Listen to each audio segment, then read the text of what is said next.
Bonjour à toutes et bonjour à tous, bienvenue sur ma chaîne Kamamuta, la chaîne où l'on parle d'amour, de souveraineté, de confiance en soi, de valeurs de vie, de sexualité sacrée, mais également de voyage et de sophrologie. Alors aujourd'hui dans ce podcast, j'aimerais vous faire un petit zoom sur la notion de conscience. Nous entendons toutes et tous beaucoup parler de conscience aujourd'hui. Ce terme est largement employé, surtout dans nos chemins de développement personnel, mais aussi au vu de ce qui se passe dans le monde au sein de notre humanité. La sophrologie axe principalement son approche sur cette notion de conscience, et notamment la conscience humaine. Je définirai à la fin de cette capsule ce qu'en quoi la sophrologie entend par conscience humaine. Alors de nombreuses expressions reprennent ce concept de conscience bien souvent à des fins morales ou éthiques.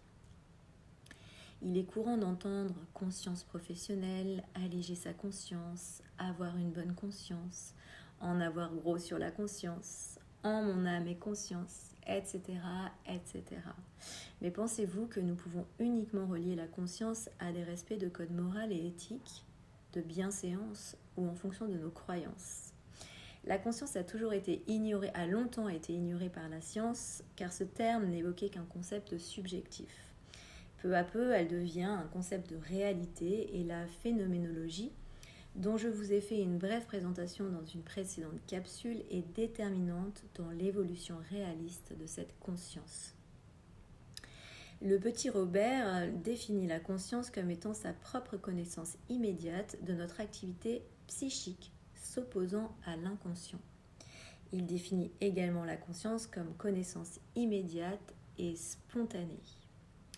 À leur tour, de nombreux philosophes ont tenté de définir ce grand concept qu'est la conscience. Quant à Alfonso Caicedo, neuropsychiatre et inventeur de la sophrologie, il définit la conscience comme étant une force d'intégration de tous les éléments de structure psychique et physique de l'existence. En d'autres termes, la conscience serait une sorte d'énergie capable de percevoir et de se percevoir. Notons qu'il est important de ne pas confondre la compréhension avec la conscience. Vous pouvez avoir énormément de connaissances et de compréhension dans un domaine ou sur un sujet particulier sans réellement avoir vécu, expérimenté et intégré les principes de cette connaissance et de cette compréhension. La conscience est beaucoup plus fine et subtile que la compréhension, et elle implique la cohésion d'un individu dans ce qu'il éprouve, dans ce qu'il fait ou ce qu'il ressent. La conscience serait donc une énergie pure, et la sophrologie est définie comme une énergie pure également. C'est une approche énergétique de l'être humain. Nous sommes riches d'un potentiel qui se traduit par une force interne qui nous donne la possibilité d'avancer dans notre existence. Par les techniques de sophrologie, nous activons cette force afin qu'elle nous aide à atteindre nos objectifs. Et cette force est inscrite dans notre biologie et nous pouvons y avoir accès tout le temps. Elle rend possible l'activation de nouveaux potentiels dont nous avons besoin. Maintenant, je vais vous parler de la conscience humaine et en quoi la sophrologie aborde cette notion de conscience humaine.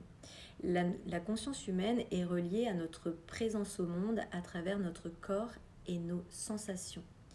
L'altération de cette conscience au corps peut se traduire par une baisse de vitalité, un refoulement de certaines de nos émotions. Cette conscience humaine est aussi reliée à notre monde dans un espace-temps. Avoir conscience du présent, du passé ou du futur, c'est avoir la capacité de se relier dans le temps, d'être pleinement présent ou au contraire se projeter ou se tourner vers nos souvenirs. La présence au monde dans l'espace-temps, dans l'espace plus particulièrement, suppose la conscience d'un ailleurs. C'est-à-dire, je me trouve dans cette pièce, dans cet environnement, dans ce pays.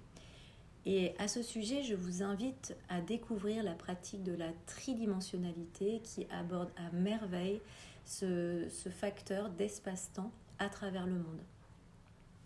L'altération de notre conscience au monde dans cet espace-temps peut être à l'origine de rigidités psychologiques, mais avoir de difficultés à se reconnaître, à se connaître et à s'adapter dans les situations quotidiennes de la vie.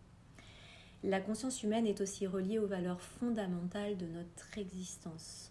les valeurs relatives à notre propre espèce, mais également propres à notre personnalité qui orientent le sens de notre vie. L'altération de la conscience humaine en rapport aux valeurs qui guident notre existence pourrait engendrer des difficultés à prendre des décisions, à prendre du plaisir dans notre quotidien. Voilà pour ce petit podcast concernant la conscience. Il n'est évidemment pas exhaustif et je vous propose et vous invite à aller faire votre propre recherche sur ce que définit et représente pour vous la notion de conscience. Si vous avez aimé ce podcast, vous pouvez le liker, vous pouvez également vous abonner à la chaîne en cliquant sur la cloche. Et si vous ressentez le besoin d'un accompagnement personnalisé avec moi, vous pouvez m'adresser un mail à contact.kamamuta@gmail.com. Je vous invite également à aller visiter mon site internet kamamuta.fr.